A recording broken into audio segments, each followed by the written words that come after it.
Welcome to the Three Martini Lunch. Grab a stool next to Greg Columbus of Radio America and Jim Garrity of National Review. Three martinis coming up. Hey, it's Friday, and we made it again. Thanks for being with us for this edition of the Three Martini Lunch. Good, bad, crazy martinis for you today, as well as a champagne toast to perhaps not a household name in the conservative movement, but a critical one. So we'll spend a couple moments at the end of the program today talking about Dr. Lee Edwards. So Jim, today we've got Eric Adams, whether this is more about politics or him just finally not caring what the rest of the Democratic Party thinks about his position on immigration, talking a lot more in a way that a Republican would appreciate. We've got more pardons and commutations from Joe Biden that officially came out yesterday, but you've had time to dig into some of these less than reputable figures who are on the list. And then for folks who are under the age of 18, you might not even remember this, but because it was 18 years ago, a big revelation, not a surprising one, but a big one from the original accuser in the Duke Lacrosse case. So we've got some very current news and an update to some rather old news, actually. Also, I want to point out before we get into the sponsors, it's not a sponsor of this podcast, but New York City Mayor Eric Adams indicted. Is the mayor brought to you by Turkish Airlines? Whenever you need to fly anywhere in the world, make sure you connect through Turkish Airlines in Istanbul, and then the rest of the flight is free if you are helping out the Turkish embassy or Turkish consulate with some building permit issues. So just remember, that's a great deal you can get, only available to mayors of New York City. Yeah, tempting offer to anyone who get those kind of perks, unless, of course, you're Greek and you don't want to deal with them at all. So let's talk about our great sponsor, Omaha Steaks. We've been talking about them for weeks now, but Christmas is coming. Today is December 13th, 12 days till Christmas. That still gives you plenty of time to order Omaha Steaks. I've gotten it countless times, and I've never been disappointed. In fact, I've been very excited to get it every time because I know I'm getting the very best. And right now, in addition to the quality, you can save 50% site-wide at omahasteaks.com during the Christmas gift buying season. Plus, you'll get an extra $30 off with the promo code 3ML. We had the burgers just a few weeks ago, and I love the burgers because they're bigger. They're meatier than what you're going to get from your typical fast food joint.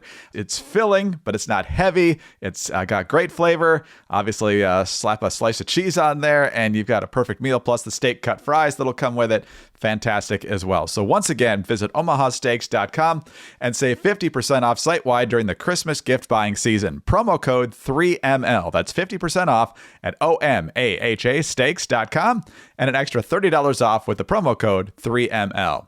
Minimum purchase may apply. All right, Jim, on to our first martini now. And as mentioned, New York City Mayor Eric Adams, first elected in 2021 as the moderate in the Democratic primary. Keep in mind what was happening in the wake of George Floyd and a whole bunch of other things. There was chaos in the streets of New York City. And so the radicals that were trying to replace Bill de Blasio did not fare as well as they expected. And Eric Adams then cruised to the victory in the general election in 2021. But it's been a pretty rocky road. And one of the big things he's faced, of course, is the influx of migrants that Biden and Mayorkas have waved through at our southern border. A lot of them have been brought to New York City. And so resources have been stretched extraordinarily thin, to put it mildly. And Adams eventually not too quiet about, hey, if you're going to send all these people our way, we're going to need more help. Well, now he's had some conversation with Tom Homan, the incoming border czar, and it seems they see eye to eye on more than a lot of people on the left would like. So Adams keeps getting these questions about, getting tough on immigration and deportations, whether it's criminals or what have you. But just yesterday, he highlighted another issue that is right at the top of Tom Homan's agenda, and that's finding out what happened to now close to 500,000 migrant kids who have disappeared in the United States. And Adams articulated this very well yesterday. We have 500,000 children who had sponsors in this country that we can't find. We can't find them. We don't know if they're doing child labor. We don't know if they're doing sex crimes. We don't know if they're being exploited. 500,000 children. There's a level of hypocrisy that everyone that states they want to protect everyone but innocent individuals who are victims of crimes and children. I want to support and protect children and innocent people that are victims of crime. And those who don't understand that, it's not up to me to try to convince them. I know what my job is, my goal is, and I was clear of that while running and when I became mayor. Safety means everything to me. 500,000 children, we don't know where they are right now in this country. So he might be in campaign mode since he mentioned his last campaign. But honestly, if this is the policy and this is the type of policy he's trying to pursue, that's great. If he gets elected again, he actually sticks to it. So Jim, like Homan has said, we heard the number 320,000 kids several months ago. Now it's apparently close to 500,000. Either this is the most incompetence we've ever seen from the federal government, or they've literally just don't care who's picking up these kids and potentially exposing them to the most heinous type of activities and crimes of exploitation. And so good on Eric Adams for highlighting this when the people in the room asking him questions and the other politicians in that city probably don't want him to bring it up. Greg, do you remember kids in cages? Oh, yeah. How that was like the most important issue in the whole wide world. And then a little bit while later, like the first year or two in the Biden administration, the New York Times, not left, crazy right-wingers, did a review and found that significant numbers of these children who had been, released had been given to, let's just say, sketchy individuals, that the federal government has lost track of these individuals. And it was after a expose of the number of migrant youth, generally teenagers, who were being exploited in the labor force, not in, sex work and things like that, but being put to work in factories and things like that. And I pointed out that, this was, it was about as egregious an example of mismanagement. And everyone who'd cared so much during the Trump years, we all remember Alexandria Ocasio-Cortez crying by the chain link fence and how this was the most important issue in the world. Well, now we've got a whole bunch of migrant kids who have been lost and in many cases are probably being exploited either for physical labor or, God forbid, through sexual labor. And nobody, this was a one-day story in the New York Times, and it didn't generate columns. It didn't generate television segments. It didn't, because it was a Biden screw up on this issue, there just wasn't that level of interest there. Now, Eric Adams, it's not a deathbed conversion. Let's just say, near political death conversion in which he's facing this indictment. And it's also worth noting for the past 4 years. Yes, Adams has often been a critic of Biden administration policies that led to this flood of migrants into New York City. But his argument was, give us more money. It was not, we need better border enforcement. It was not, we need to deport these people. It's like, where's my check? This is really costing my city a lot. I appreciate Eric Adams moving closer to the enforcement job and also being willing to spotlight failures of Biden administration policy. So a certain amount of credit for that. There is a little bit of political convenience of his born-again status of an immigration restrictionist, but that doesn't change the facts on the ground. And I thank him for calling attention to this. It is mind-boggling the number of times we get told everything from gun bans to we have to ban video game. All this stuff is for the children. By the way, that 500,000 number, New York Times, again, not hardly the right-wing conspiracy, ran the numbers and calculated that roughly more than 2 million immigrants per year have entered each year of the Biden presidency. So 8 million. So the idea of 500,000 kids, that's probably, it's probably the total number of kids is probably considerably more than that. But 500,000 are the ones they've kind of lost track of, and they don't know where they are. If this had been the Trump administration, we would have heard, or any other Republican administration, we'd be hearing this scream from the rooftops 24/7. It would be Abu Ghraib. It would be the kind of story that stays in the headlines for weeks. It takes Eric Adams during a press conference to call attention to this, which I think says something about the media's priorities, says something about the media's level of interest in a story that reflects badly on a Democratic administration, and demonstrates for all the arguments we have about illegal immigration in this country, there is a real lack of interest in the actual realities on the ground. Think about this, 500,000. That's like the population of some of our least populous states. If the whole state of Wyoming or one of the Dakotas or Alaska just vanished, I think people would want to know why and where they went and figure this stuff out. But as you said, because of the underlying politics of it, well, we can't see them, so nothing to see here. Move on. Good on Eric Adams for doing that. But let's talk about something good, and that's ways to make your business run better in 2025. You don't know what the future is going to hold for your business, but there are ways to be ready for whatever that future is. And that's where NetSuite by Oracle comes in. More than 38,000 businesses have future-proofed their operations with NetSuite by Oracle, the leading cloud ERP platform. NetSuite integrates key business functions like accounting, financial management, inventory, and HR into one seamless system, ensuring businesses are ready for the future. With a unified business management suite, NetSuite provides one source of truth. This gives you complete visibility and control and enables quick, informed decisions based on real-time data. And closing your books in days, not weeks, means you spend less time on past reports and more time focusing on future growth. This efficiency lets you shift your attention from historical tasks to the strategic initiatives that will drive your business forward. As I've mentioned already this week, I speak with small business owners, small business experts for other work that I do, and efficiency, particularly in those tasks that have to be done but nobody wants to do, let NetSuite by Oracle do it for you. If you need help in these areas, NetSuite by Oracle is the way to go. And you can download the CFO's Guide to AI and Machine Learning at netsuite.com/martini. The guide is free to you at netsuite.com/martini. That's netsuite.com/martini. All right, Jim, on to our bad martini now. And Joe Biden just can't help himself with these horrible pardons. A couple weeks ago, of course, we talked about Hunter Biden, but he's not done. And as we get closer and closer to January 20th, we're probably going to see more of these. But as you point out in the Morning Jolt today, I believe this officially got released yesterday, but you've had a chance to dig into some of these names now.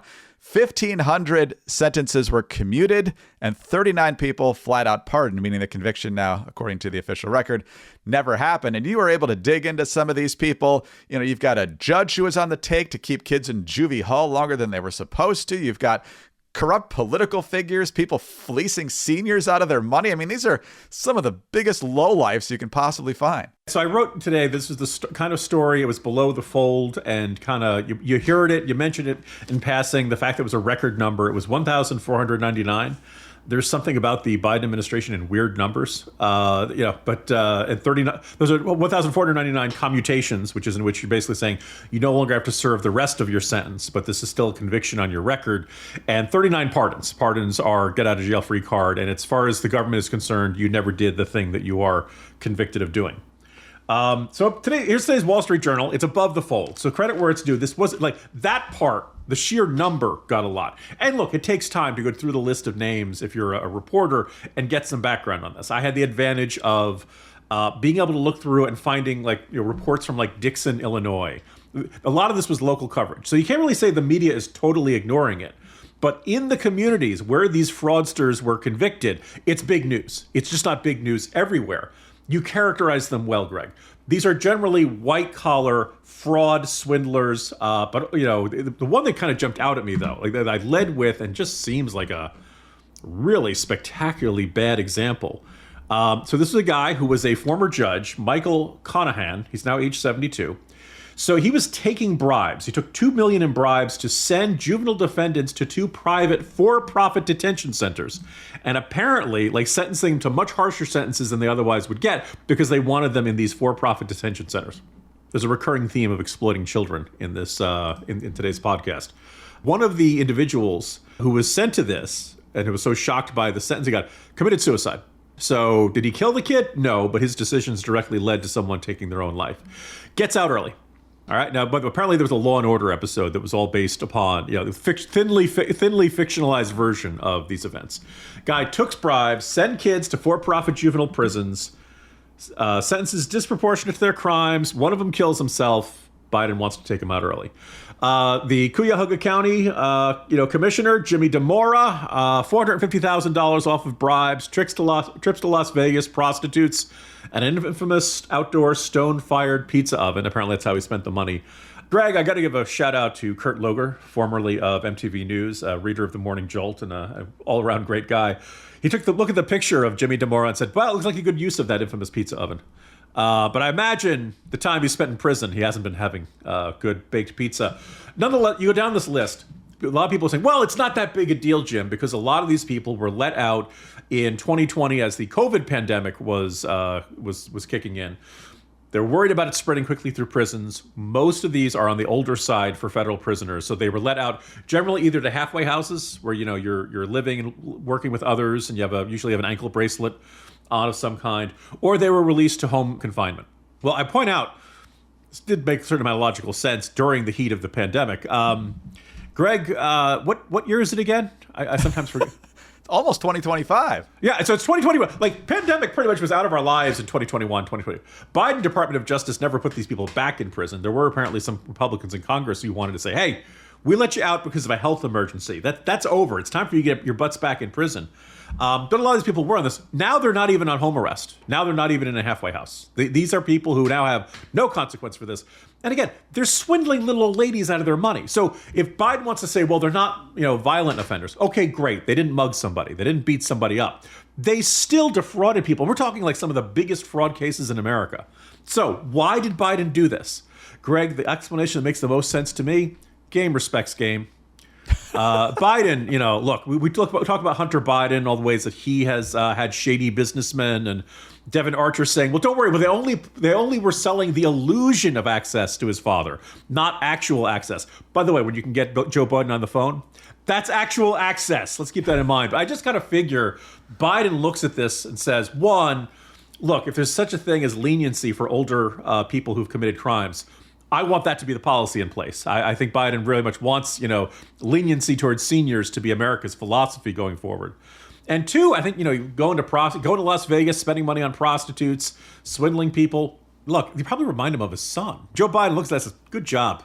Chip off the old block. At least the 5 or 6 examples that I was able to find information about were egregious. And I don't care that they're, first of all, they belong back in prison. The thing that I go through, Greg, you're one of the finest men I know. Listeners, if you're listening to this podcast, there's a good chance you're a good person. I'm pretty sure you are. I'm pretty sure you're not the kind of people who have swindled people. You haven't embezzled. You haven't committed fraud. You haven't taken people's life savings. Has Joe Biden ever done a favor for you? Has Joe Biden ever done anything for you as nice as he just did for this scum of the earth? No. I think that just says a lot about who Joe Biden is. That in the end, these are the people he think, they really had a rough break in life. It's time to, and his whole flowery statement about the commutations, like, one of my privileges as president is to show, really? These are the folks who show mercy? There's nobody else in this. You'd hear people say Joe Biden is the worst president of U.S. history. And I'm not going to get back into the ones who are like pre-FDR, just because I'm not going to pretend to have the historical expertise there. Woodrow Wilson. There's a lot of strong contenders. But stuff like this really puts Biden into that upper echelon. Really inexcusable. Of course, he just issues a statement. He's never going to ask any questions about this. I suspect, look, it is now December 13th, Friday the 13th. I doubt we'll get a press conference with Joe Biden between now and January 20th. It was always tradition for every other president. Why? Because we know he's not up to it. And deep down, we know the auto pen did its job on this. We don't know if Biden himself reviewed them. But just another embarrassing, just disgraceful moment to end Joe Biden's presidency. Yeah, if you wanted to be merciful and compassionate, how about finding the 500,000 kids? That's a good, right? They didn't swindle anyone. This is the little thing. Every time you get a speeding ticket, every time you get a parking ticket, how many times in life do you commit some sort of really minor infraction? You're not talking about jail time, but it's not a felony, but it's still kind of annoying that, you didn't feed the meter in time or something like, no mercy for you. But these guys who took grandma's life savings, Joe Biden thinks they need a break. Could you tell I'm fired up about this, Greg? Oh, absolutely right. Absolutely right. The left loves criminals. I mean, yes, they need their constitutional rights to due process and trial by jury and speedy trial and all that stuff. But coddling them and almost making them the victims is what the left has become in recent years. And it's just ridiculous. I love to cross-reference these names and Democratic Party donations. Well, one of them was the county party chairman, the guy out by Cleveland. So yeah, so someone was technically a party official. And and here's the question: if this guy had been a Republican Party official, you think Biden would have given him a commutation? Not a chance. I think not. Not a chance at all. Lumen. Let's talk about something way better than that. Lumen is what's going to keep your metabolism healthy. No matter how many stone-fired pizzas you have, Lumen is the world's first handheld metabolic coach. It measures your metabolism through your breath. Could not be simpler. You wake up, grab your Lumen, take a deep breath in, exhale into your Lumen. It'll tell you right away, hey, you're burning carbs, you're burning fats. Here's what your nutrition should look like the rest of the day based on that reading. Plus, you can feed it information about your workouts, your sleep, and even stress management. You really shouldn't count on outraged tirades to elevate your heart rate the way I do. Your metabolism is your body's engine. It's how your body turns the food that you eat into the fuel that keeps you going. Because your metabolism is at the center of everything your body does, ideal metabolic health translates to a whole host of benefits, including easier weight management, improved energy levels, better fitness results, and even better sleep. So if you want to stay on track with your health this holiday season, go to lumen.me/3ml to get 15% off your Lumen. That's lumen.me/3ml for 15% off your purchase. Lumen makes a great gift too. Keep that in mind. Again, that's lumen.me/3ml. Thank you, Lumen, for sponsoring this episode. All right, Jim, crazy martini time. And for that, we have to hop in the Wayback Machine all the way to 2006. That's when we got the shocking allegations of rape against members of the Duke lacrosse team, made by a woman named Crystal Mangum, who was hired as a stripper for a party that these players had at their home. Well, she then accused them of rape, and that led to a nationwide sensation of breathless reporting, particularly on cable news channels. A lot of these TV talking heads had these guys tried and convicted and sentenced practically to hang as soon as the charges came out there. And as this unfolded, bit by bit, slowly but surely, and the lacrosse players fought back, it appeared that this story was falling apart. The accuser's story kept changing and falling apart. And despite all this evidence to the contrary piling up, the local DA, a name you probably haven't thought about for a while, Mike Nifong, kept pushing until he was ultimately disbarred, or at least removed from that position. I think he was actually disbarred down there in North Carolina. Well, now here's the latest twist. This will not come as a shock. I think based on the constantly changing story, you probably assumed this was the case. Crystal Mangum, the accuser, has now officially said she made it all up. I testified falsely against them by saying that they raped me when they didn't. And that was wrong.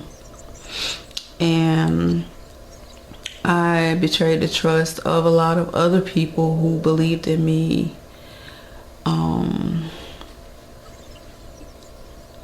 And made up a story that wasn't true because I wanted validation from people and not from God. I hope that they can forgive me. So, Jim, I hope that Crystal Mangum has had a genuine conversion experience here, and that she is now confessing this and seeking genuine forgiveness from the people she falsely accused and really ruined their lives there for a number of time. Hopefully she's not just doing this to try and escape the consequences of this. I don't know that you can be charged for this. Some people are certainly thinking that you should be, possibly even facing the sentence that the people you falsely accused otherwise would have gotten. I don't think you can quite do that. But in terms of this story and how the media, this is a media story as well as a story of this false accusation. This is one of the big stains on our media. It's a big stain on our criminal justice system when you have a prosecutor who is just going to plow forward regardless of the evidence, Alvin Bragg. And so this is a lesson on so many levels that we're still learning from, even 18 years later. Yeah, now we should point out she made this statement from a North Carolina prison. She's serving at least 14 years for the second-degree stabbing murder of her boyfriend and had been accused of attempted murder 3 years earlier with a different boyfriend, but pled to lesser charges. Look, I don't think there's any doubt this is a very troubled woman. And I would point out that, a direct confession like that, an apology to those you've wronged, we were talking earlier about the commutations, the thing about guilt and innocence and forgiveness. I think that's a good first step. I think even if it doesn't get time off your sentence, I think it's the right thing to do when you have, borne false witness against someone else and had such dire consequences for so many people involved. But I think I'm glad you pointed to the media on this, Greg. And I started thinking about court TV really took off in the mid-90s after the O.J. Simpson trial. And it kind of developed this dynamic of court case, I guess you could say true crime, and all the podcasts that we have today have kind of grown out of this. And there's always been public fascination with high-profile crimes. That's baked in the cake of our culture. America is often a violent culture. We are, go back to the Revolution, the Wild West. We were all, there's always going to be violent crimes, and there's always going to be kind of certain fascination with them. But I do believe the idea that, when it turned into an entire channel, and you saw personalities coming out of this, Greta Van Susteren, Nancy Grace, it became this concept of justice, what the justice system does as entertainment. And with that, it was a very short step to the justice system's operations to becoming a narrative. And why did this turn into the national controversy and the national story that it was because it fit a narrative, right? I strongly suspect there are a lot of people in college who had run-ins with somebody on a lacrosse team who they didn't like, who came, and maybe there are a bunch of guys in lacrosse who are jerks or who are snobs or who, whatever, they're not murderers, they're not rapists, they're not, and these particular individuals at Duke did not commit the crime they were accused of. Every trial begins with this beginning statement, we don't know what happened here. That's what the trial process is designed to do. You're innocent until proven guilty. It's not enough to be suspected. Like out as the general public, if you think somebody is guilty, you say, yeah, I think he did it. But in the court, where they can take away your rights, where they can put you in shackles, where they can take away you for up to the rest of your days, or in some cases of some crimes, even execute you, you begin with the presumption of innocence. And I think it's safe to say the coverage of the Duke Lacrosse case, the coverage did not start with the presumption of innocence. It began with this concept of, here we have another example of white supremacy. Here we have another example of toxic masculinity. Here we have another example of wealthy white male, straight white male privilege. All these things. Everybody was so eager to lock this into a preconceived narrative, a very convenient narrative for the argument they want to make. We saw it this very week. Just came out yesterday that the infamous shooter of Brian Thompson, the CEO of United Health, the shooter was never a patient. It never had United Healthcare coverage. People believed that, this had to be somebody who had been denied a claim, someone who had not had a treatment covered for themselves or a loved one. Also, the other thing which I saw was that apparently the back surgery, that a lot of people think, maybe addiction to painkillers did this or apparently the surgery was a success. So the idea that he was left suffering, like everybody jumped to the conclusion that fit what they wanted to, because nobody wanted to believe this was just an angry, screwed up kid who just decided one day he wanted to kill somebody. We get locked into this narrative before the fact. It's that old saying that was a Churchill where, lies can get halfway around the world before the truth can tie its shoelaces. That's where we are here. And the Duke Lacrosse case, maybe not the worst example in all of our modern history, but a pretty vivid and consequential one. And it would just be really nice if, in addition to Nafong and the prosecutors, if everybody who had convicted those kids in the court of public opinion could come out and say, we were totally wrong, and we believe the word of someone who made up the whole thing. Real quick, we mentioned at the beginning, need to mention as we exit here, Lee Edwards passed away. And I don't know that he's a household name, but in the conservative movement, Lee Edwards is a critical figure. Goes back very, very early. Was involved in the founding of Young Americans for Freedom in 1960, which is really in the infancy of the modern conservative movement. Obviously, that led in some ways to the nomination of Barry Goldwater in 1964. Lee Edwards, big in the Reagan Revolution, documenting the history of the conservative movement. And then more recently, if you've been to Washington, you might have noticed the Victims of Communism Memorial near Capitol Hill. And then there's more recently, the Victims of Communism Museum, which obviously talks about the Cold War and to remind us what happens when communists take control. It's not just their pie in the sky, never works economic system that leads to poverty. There are thousands and in many cases millions of people murdered as a result of that. We saw it with the Soviet Union, Mao in China, Pol Pot, and on and on and on it goes. And so with the Cold War now being over for more than 30 years, documenting that and making sure people are still aware of it is critical. And Lee Edwards, who is also just a wonderful guy, spent his life fighting communism, pushing Reagan-style conservatism, and he will be missed. He will. I had a chance to have a couple of chats with him. Lee Edwards was very involved in the National Review Institute, where I'm a fellow. For those wondering, National Review Institute is what I call the deliberate nonprofit. National Review Incorporated, which does the magazine and the website, that's the accidental nonprofit. That's the one where we're not trying, But National Review Institute has a variety of projects designed to kind of carry on the William F. Buckley legacy, and one of them is literally called the Buckley Legacy Project, which is kind of documentaries and talks and panel discussions and just talking about all the changes that National Review's founder, William F. Buckley, was able to enact through an exceptionally long and productive life of writing and speaking and friendships with the like of Ronald Reagan. Lee Edwards was really one of our last best connections to Buckley and all of the key players back in those early years of National Review.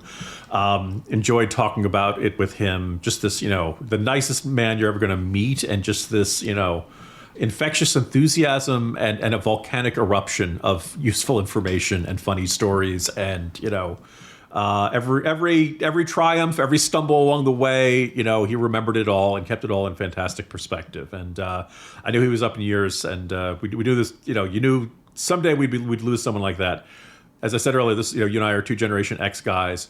I'm still used to being the young guy in a bunch of places, and so the idea that we're not the young guys. And by the way, you millennials and Gen Zers, we call us okay boomer. Never say that to me. I've been complaining about boomers since long before you were around, kiddo. Anyway, the idea, that like the people who we grew up with, the people who were our elders, the people who were movers and shakers as we were entering the workforce and all that stuff, they're retiring and they're leaving us and they're moving. They're passing on. And I said, you treasure that because it's just kind of a really pivotal time in our nation's history and world history, and that was the expression, their likes will not be seen again. Just an extraordinary group, and Lee Edwards was there chronicling it every step of the way. Nah, just absolutely wonderful guy and did incredible work. And you're so right about the passage of time. I was just thinking, this year's 2024, the Reagan landslide re-election. The first one was a landslide too, but in 1984, that's 40 years ago. So the Reagan re-election is now halfway between today and D-Day. So that's where we are and how time passes. And so for people who are younger, like 1984, that's forever ago. To us, it seems like yesterday, but man, it goes quickly. And we will conclude this podcast with an apology to all of our listeners for making you feel old. I have a tendency to do that. Anyway, Jim, have a great weekend. See you on Monday. See you Monday, Greg.